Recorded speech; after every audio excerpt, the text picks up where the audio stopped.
சோழர் காலத்து மணிக்கடை நடந்து சென்று அந்த அற்புதத்தை 2026 திருக்கேதீஸ்வரத்தில் இடம்பெற்ற மகா சிவராத்திரி எப்படி இடம்பெற்றது என்கின்றதான் இந்த ஒரு காணொளி. ஆலயத்தை சுற்றி வர போறோம், ஆலயத்துக்குள்ள போறோம், இடம்பெறுகின்ற பூஜைகளை பார்க்க போறோம், பாலாவி தீர்த்தத்துக்கு போறோம் என்று சொல்லி பல புல்லரிக்கும் காட்சிகளை நடந்த அற்புதத்தை நீங்க பார்க்க போறீங்க. வீடியோ யூடியூப் சேனல்ல முதல் முறையா பாக்குறீங்கன்னு சொன்னா மறக்காம சப்ஸ்கிரைப் பண்ணிட்டு இந்த காணொலியை பாருங்க. இப்பொழுது நேரம் நள்ளிரவு 12 மணிக்கு பிறகும் பக்தர்கள் பக்தியோட ஆலயத்துக்கு முன்னால நிற்கின்ற அந்த அற்புத காட்சியினை பார்த்து கொண்டிருக்கின்றோம். இப்ப நாங்கள் ஆலயத்துக்குள்ள செல்ல போறோம். அதுக்கு முதல் உள்ளே பல கலை நிகழ்வுகள் இடம்பெற்றுக் கொண்டிருக்கிறது.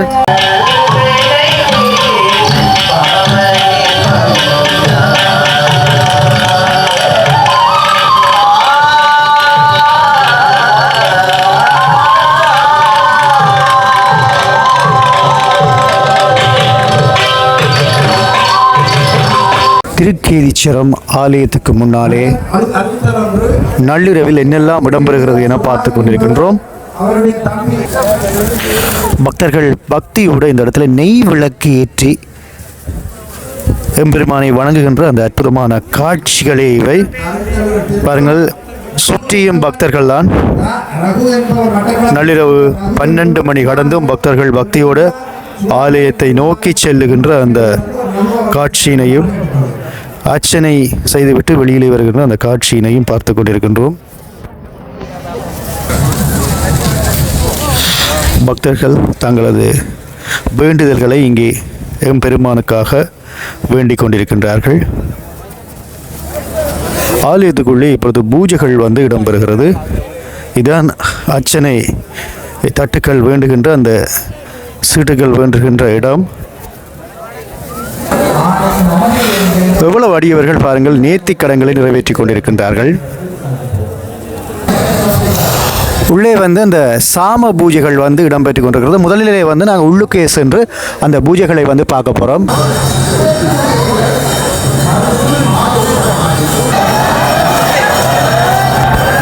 ஆலயத்துக்குள்ளே நள்ளிரவு 12 மணிக்கு அங்கே சாம பூஜை இப்பொழுது இடம்பெற்றுக் கொண்டிருக்கிறது.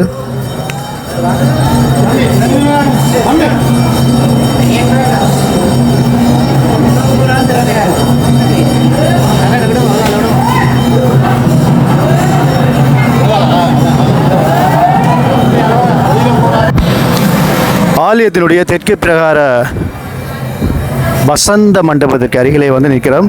பாருங்கள், எவ்வளவு அடியவர்கள் சிவனை தரிசிக்க ஆலயத்திற்கு வந்திருக்கின்றார்கள் என சொல்லி பாருங்கள்.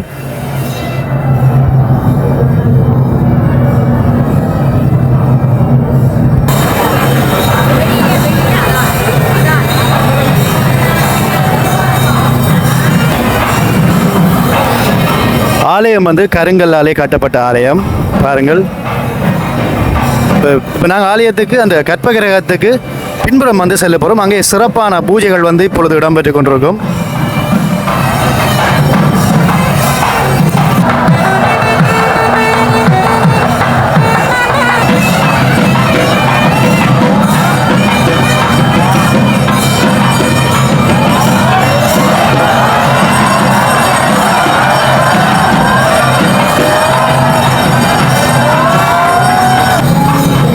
ஆலயத்தினுடைய தெற்கு பிரகாரம் இடம். இப்போ நாங்கள் உள்ளே பூஜைகள் இடம்பெறுகிறோம். முடிந்தவரை நான் அதை காட்ட முயற்சி செய்தேன். மற்றபடி இப்போ வணங்குபவர்களை குழப்ப விரும்பல. அதனால் நாங்கள் ஆதி மூலத்துக்கு பூஜை செய்யும் காட்சிகளை பார்க்க முடியாமல் இருக்கும் இந்த காணொலியில் உங்களுக்கு.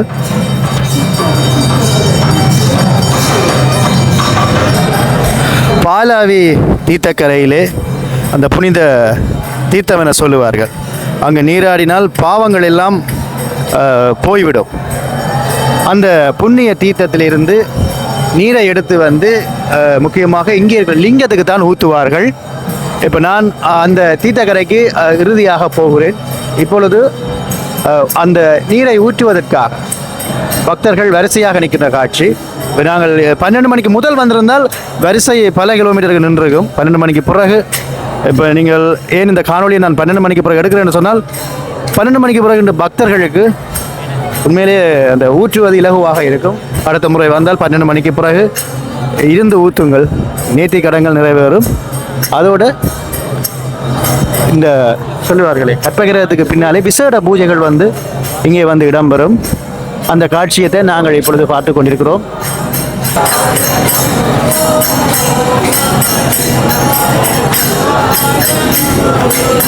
சிவனுடைய கற்பகிரகத்துக்கு பின்னாலே பக்தர்கள் பக்தி பாசுரங்களை படித்த வண்ணம் இருக்கின்றார்கள். அங்கே பாருங்கள், ஒரு குத்து விளக்கு, நிறகுடம், அர்ச்சனை பொருட்கள் எல்லாம் வைத்து வணங்கி கொண்டிருக்கின்ற காட்சியினை பார்த்து கொண்டிருக்கின்றோம். இலங்கையினுடைய பல பாகங்களிலேயும் இருந்தும் இன்றைய தினம் சிவபெருமானுக்கு நீர் ஊற்றுவதற்காக இந்த மிக பழமையான வரலாற்று சிறப்புமிக்க திருக்கேதீஸ்வரர் ஆலயத்திற்கு வருவார்கள்.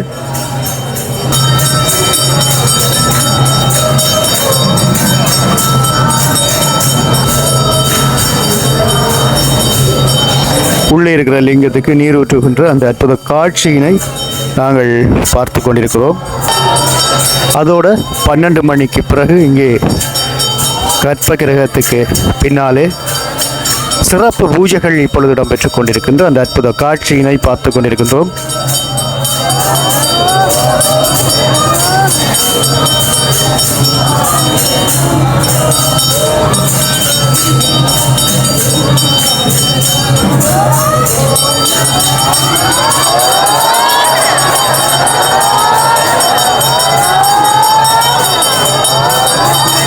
அங்கே கும்ப நீர் ஊற்றப்படுகின்ற அற்புத காட்சி.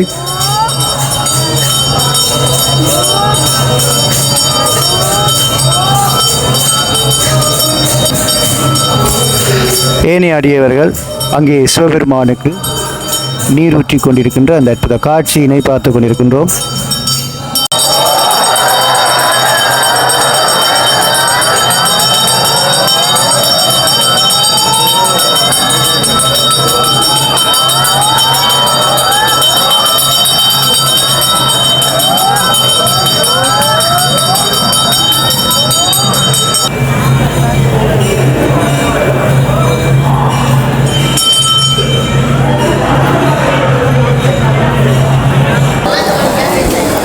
இப்பொழுது நாங்கள் லிங்கோற்பவருக்கு வந்து பூஜைகள் இடம்பெற்ற காட்சிகளை பார்த்தோம்.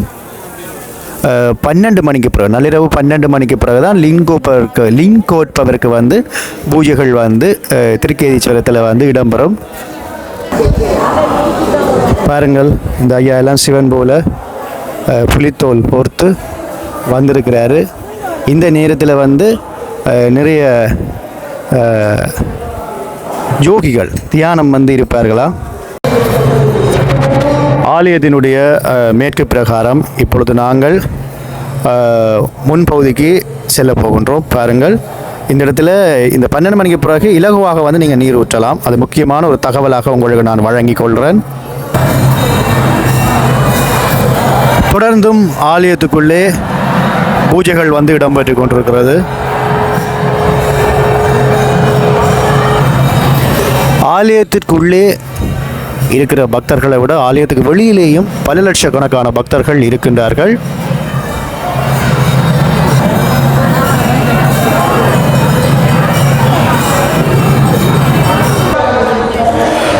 ஒரு சில பக்தர்கள் உறங்கிக் கொண்டிருக்கிறார்கள். ஏனைய பக்தர்கள் பக்தியோடு சிவனை வழிபட்டு கொண்டிருக்கிறார்கள். நாங்கள் ஆலயத்தினுடைய வடக்கு பிரகாரத்தினூடாக வெளியிலே வந்துவிட்டோம். இப்பொழுது நாங்கள் பாலாவி தீர்த்தத்திற்கு செல்ல போகின்றோம்.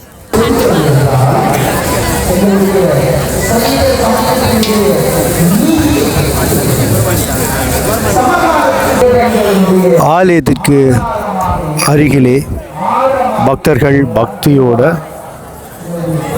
அர்ச்சனைகளை வந்து செய்து கொண்டிருக்கின்றார்கள். இது ஆலயத்துக்கு அருகிலே இருக்கிற கூடாரம். பாருங்கள், நள்ளிரவு கடந்துட்டு இப்போ நேரம் வந்து 1 மணி, அதிகாலை 1 மணி ஆகிறது. பாருங்கள், அர்ச்சனைகள் வந்து அங்கே இடம்பெற்று கொண்டிருக்கிறது.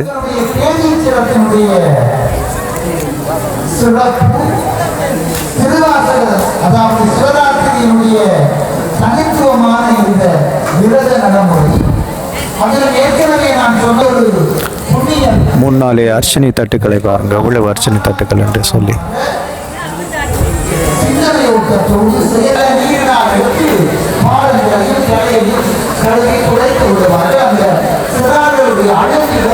வானிலை வந்து இந்த கூடுகள் எல்லாம் விட்டு கொண்டிருக்கின்றார்கள்.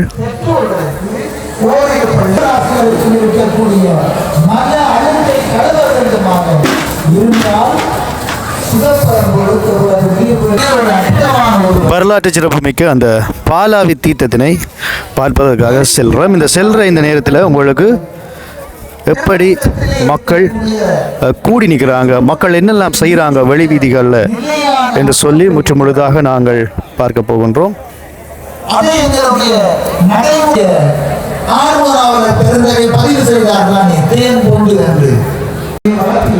முதல் கட்டமாக வெளி வீதி, அதாவது ஆலயத்தினுடைய வடக்கு புற வீதி, அங்கே திருக்கேதீச்சரத்தினுடைய அந்த கோபுரத்துக்கு மேலே எங்கள் பாருங்க மின் ஒளி வந்து ஒளிர்கிறது.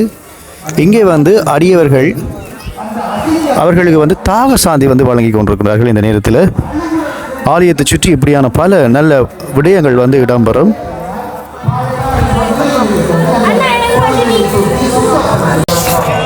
இந்த நேரத்தில் பாருங்கள், இப்போ நேரம் வந்து 1:30 ஆகிறது. ஆலயத்தினுடைய அந்த வெளி வீதிகளில் இப்போ நாங்கள் வந்து சரியாக வடக்கு பக்கத்தில் இருக்கிற ஒரு அன்னதான மண்டபத்தில் நிற்கிறோம். இங்கே வந்து உணவுகள் வந்து இரவு நேரத்தில் வந்து வழங்கி கொண்டிருக்கிறார்கள்.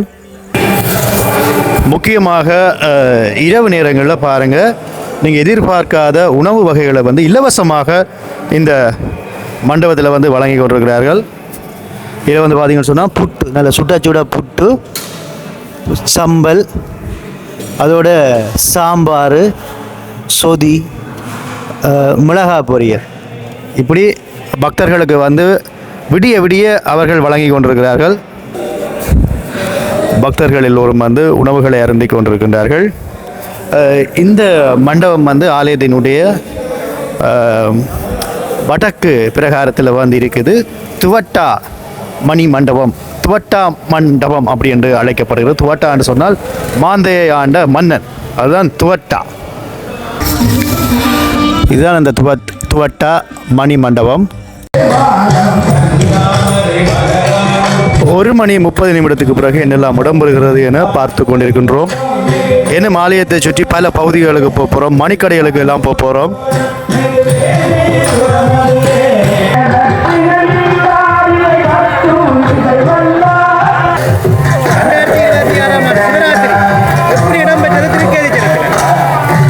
திருக்கேதீச்சரம் எங்கள் மாதோட்டத்தின் மகிமை பொருந்திய திருக்கேதீச்சரம் பாடல் பெற்ற தலம். இன்றைய நாள் மகா சிவராத்திரி சிறப்பாக அமைய பெற்றது. ஈழதேசத்தின் பெரும்பான்மையான பக்கத்திலிருந்து பக்தர்கள் திரளாக வந்தார்கள். இன்று அதிகாலை முதல் இப்பொழுது நள்ளிரவு ஜாம பூஜை நடந்து முடிந்த இந்த வேளையிலே இன்னும் மக்கள் வெள்ளமாக இருந்து கொண்டிருக்கு. இன்றைய நாளின் சிறப்பு என்னவெனில், இன்றைய சிறப்பு இந்த நாட்டின் பிரதமர் இங்கே வந்து இங்கே கோயிலை சூட உள்ள கோயிலை தரிசித்து கோயிலில் உள்ள குறைபாடுகளை பற்றி கேட்டறிந்து இங்கே நடக்கும் அபிவிருத்திகளுக்கு இடையூறாக இருக்கும் அது சம்பந்தமான கருத்துக்களை கேட்டறிந்து கொண்டு அதற்கு ஒரு நல்ல தீர்வை தருவதாக கூறிக்கொண்டு தன்னால் முடிந்த பங்களிப்பை செய்வதாக கூறி சென்றார். அந்த வேளையிலே இன்னும் மக்கள் வெள்ளம் இந்த இடத்தில் இந்த ஈழத்தின் திருக்கேதீச்சரத்தின் இந்த முன்றலில் இருந்து உங்களுடன் உரையாடி கொண்டிருக்கிறேன்.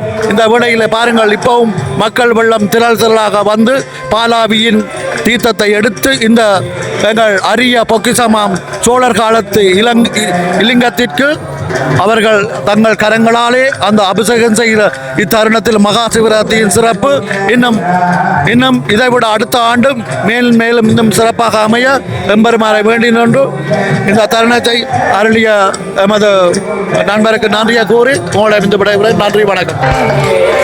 ஆலயத்தினுடைய கிழக்கு பக்கம் நின்றிருந்தோம். இப்பொழுது தெற்கு பிரகாரம் வெளிப்பிரகாரத்தில் பாருங்கள், பக்தர்கள் வந்து சென்று கொண்டும் இருக்கின்றார்கள், வந்து கொண்டும் இருக்கின்றார்கள். ஏனைய பக்தர்கள் உறங்கிக் கொண்டிருக்கிற அந்த காட்சியினை பார்த்து கொண்டிருக்கின்றோம்.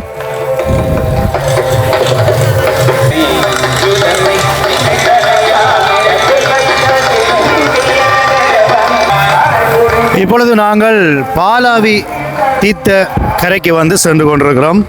பாருங்கள், இப்போ இந்த வழியால் தான் நீங்கள் அந்த சிவலிங்கம், அந்த பழமையான சிவலிங்கத்துக்கு அந்த நீர் ஊற்ற காட்சியை பார்த்துருப்பீங்க. அவர்கள் இந்த ஆலயத்தில் இருந்து அன்னளவாக 400 மீட்டர் வரும், அன்னளவாக 400 மீட்டர் வரும் அந்த பாலாவி தீர்த்தம். நாங்கள் அங்கே சென்று கொண்டிருக்கிற நேரத்தில் பாருங்கள், ஆலயத்தினுடைய வீதிகள் எல்லாத்துலேயும் வந்து பக்தர்கள் உறங்கி கொண்டிருக்கின்றாங்க. ஏன்னு சொன்னால் இப்போ சாமம் தாண்டி நான் இந்த காணொலியை வந்து இப்போ எடுத்துக்கொண்டிருக்கிறேன். ஒரு கொஞ்சம் தூரம் நடந்து வந்திருப்பேன், அளவாக ஒரு 200 மீட்டர் 250 மீட்டர். இப்போ ஆலயத்தை சுற்றி பாருங்கள், தாகசாந்தி நிலையங்களில் பக்தர்கள் தாகசாந்தி அறிந்து கொண்டிருக்கிற காட்சியை பார்த்து கொண்டிருக்கிறோம். ஏன் நான் இதெல்லாம் காட்டுறேன்னு சொன்னால், நீங்கள் ஆலயத்துக்கு வருகின்ற பொழுது இப்படியான விடயங்கள் எல்லாம் திருக்கேதீச்சரத்தில் இருக்கும் என்றதை நான் காட்டிக்கொள்கிறேன். பாருங்கள், பக்தர்கள் எல்லோரும் அந்த புனித தீர்த்தத்தை வந்து எடுத்து செல்கின்றார்கள். அன்னளவாக நாங்கள் வந்துட்டோம், கிட்ட வந்துட்டோம். தெற்கு பிரகாரத்தில் இருந்து, அதாவது தெற்கு வெளி வீதி, அங்கேருந்து 2 வீதி பிரியும். இதாலயம் தீர்த்தத்துக்கு போகலாம், இதாலயம் தீர்த்தத்துக்கு போகலாம். நான் இந்த வழியால் போக போகிறேன். எங்கும் பக்தி பாசுரங்கள் ஒலித்து கொண்டிருக்கிறது. இன்றைய நாள் 2026ஆம் ஆண்டு மகா சிவராத்திரி எப்படி திருக்கேதீச்சரத்தில் இடம்பெற்றுக் கொண்டிருக்கிறது என பார்த்து கொண்டிருக்கின்றோம். பாலாவி தீர்த்தக்கரையை நெருங்குகின்ற இந்த நேரத்தில் அங்கே ஒரு ஆலயம் ஒன்று இருக்கிறது. இந்த ஆலயத்தில் அனைவரும் வழிபடுவார்கள். புனித தீர்த்த கரையை பார்த்து கொண்டிருக்கிறோம். அந்த ஆலயத்துக்குள்ளே வந்து நாங்கள் இப்பொழுது செல்ல போகின்றோம். பாலாவி தீர்த்த கரையிலே நீரை எடுத்துக்கொண்டு வந்து இந்த ஆலயத்திலேயும் பக்தர்கள் பக்தியோடு வந்து வணங்குவாங்க. நடுச்சாமம் கடந்தும் நேரம் 2 மணிக்கு நெருங்கி கொண்டிருக்கிற இந்த நேரத்தில் பக்தர்கள் எப்படி வணங்குகின்றார்கள் என பார்த்து கொண்டிருக்கின்றோம். அங்கே விநாயக பெருமான் உள்ளே வீற்றிருக்கின்றார். தேங்காயில பாருங்க, இவ்வளவு தேங்காய்களும் இன்றைய தினம் வந்த பக்தர்கள் உடைத்த தேங்காய்களை தான் நாங்கள் பார்த்து கொண்டிருக்கிறோம்.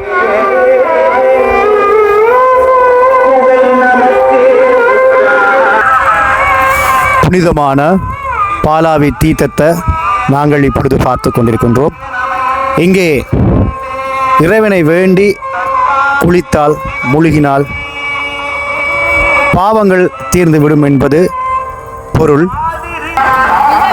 பாருங்கள், அந்த நிறகுடத்துக்குள்ள அந்த நீரை எடுத்து, புனித நீரை எடுத்து அதுக்குள்ள வில்வமிலை வந்து வச்சிருக்கணும். இப்போ அந்த வில்வமிலையை வைத்து பிறகு அந்த இப்போ நீங்கள் அந்த லிங்கத்தை, அந்த சிவலிங்கத்தை பார்த்துருப்பீங்க. இவ்வளோ தூரம் நடந்து சென்று பக்தியோட வந்து திருக்கேதீச்சரத்தில் வந்து ஊற்றுவார்கள்.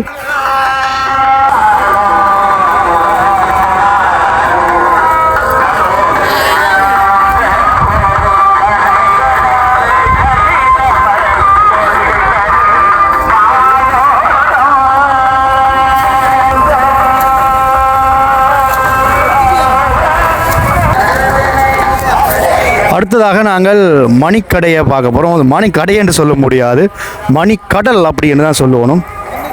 பல லட்சக்கணக்கான பக்தர்கள் அந்த இடத்துல ஒன்று கூடுவார்கள் பொருட்களை வாங்குவதற்கு. தியானத்திலே சிவபெருமான் அமர்ந்திருக்கிறது போல இருக்கின்ற அந்த சிலை.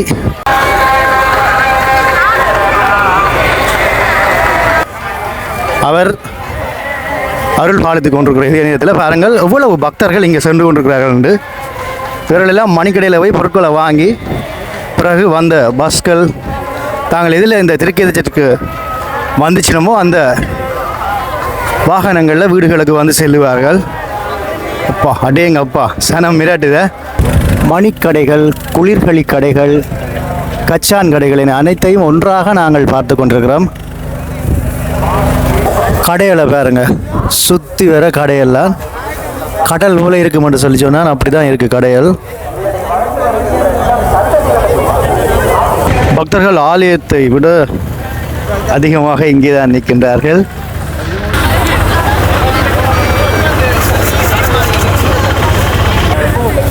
உடுப்பு கடைகள் எல்லாம் நிறைய வந்திருக்கு. இது உண்மையிலேயே அதிகளவான கடைகளை வந்து போடுவார்கள். சந்திரா குளிர்களி எனக்கு தெரிந்த விட்ட கடை தான். ஆலயங்களில் இப்படியான குளிர்களை கடையை கண்டா மறக்காமல் அங்கே போய் குடிங்க எல்லோரும். இப்போ நானும் போய் குடிக்க போகிறேன். ஓனர் வந்து இருக்கிறார், எல்லா சன்னதி கோயிலில் கடை வச்சிருக்கிறார், வள்ளியூர கோயிலில் கடை வச்சிருக்கிறார், எல்லா இடத்துலையும் கடை வச்சிருப்பார். சந்திரா ஐஸ்கிரீம் மறக்காம வந்து இங்கே பாருங்க, என்ன பார்த்தோன்னே பதட்டத்தில் எல்லாம் விழுத்துறேன். இப்போ நான் இங்கே வந்து ஒரு சின்ன ஒரு தாகசாந்தியை மேற்கொண்ட பிறகு அப்படியே உங்களை சுற்றி வேறு கடைகளை காட்டுறேன்.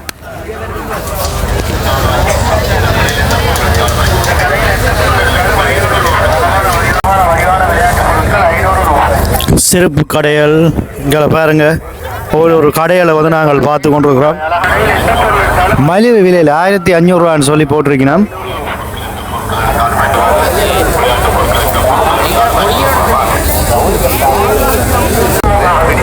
நேரம் வந்து இப்போ வந்து 3 மணியை நெருங்குது. மக்கள் வந்து ஆர்வமாக வந்து பொருட்களை வந்து வாங்கி கொண்டிருக்கணும்.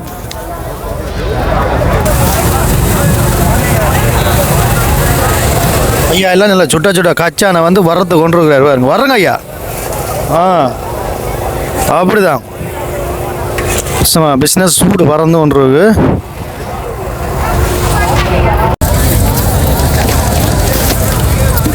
மக்கள் பொருட்களை ஆர்வமாக அள்ளி எடுத்து வாங்கி கொண்டிருக்கணும். திருக்கேஜரம் வந்தால் இந்த இடத்துக்கு வராமல் போகிறவர்கள் அப்படின்னு சொல்லி யாருமே இருக்க மாட்டாங்க.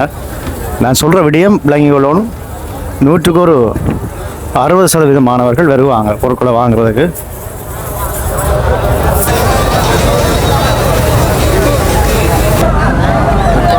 நல்ல சுட்டாச்சுட சுண்டல் ஆவி பறக்க விற்று கொண்டிருக்கணும்.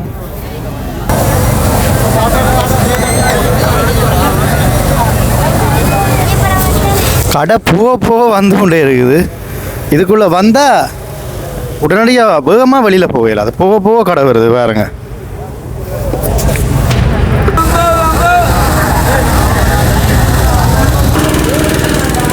பொருட்களை பாருங்க எப்படியெல்லாம் விற்று கொண்டிருக்கணும்.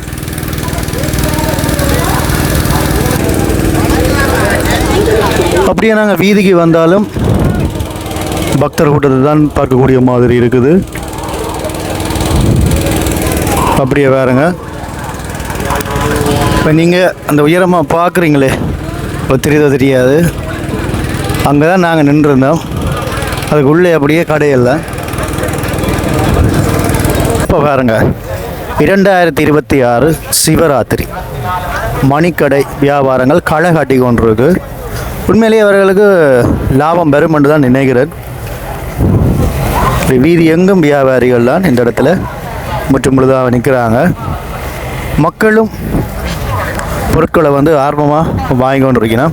இப்போ நாங்கள் பார்க்குறது வந்து பாலாவி தீத்தக்கரை. நாங்கள் அங்கே இருந்தால் முதல் வந்து காணொலியை வந்து எடுத்து நாங்கள் வேறுங்க இப்படி இருக்கு இந்த இடம்.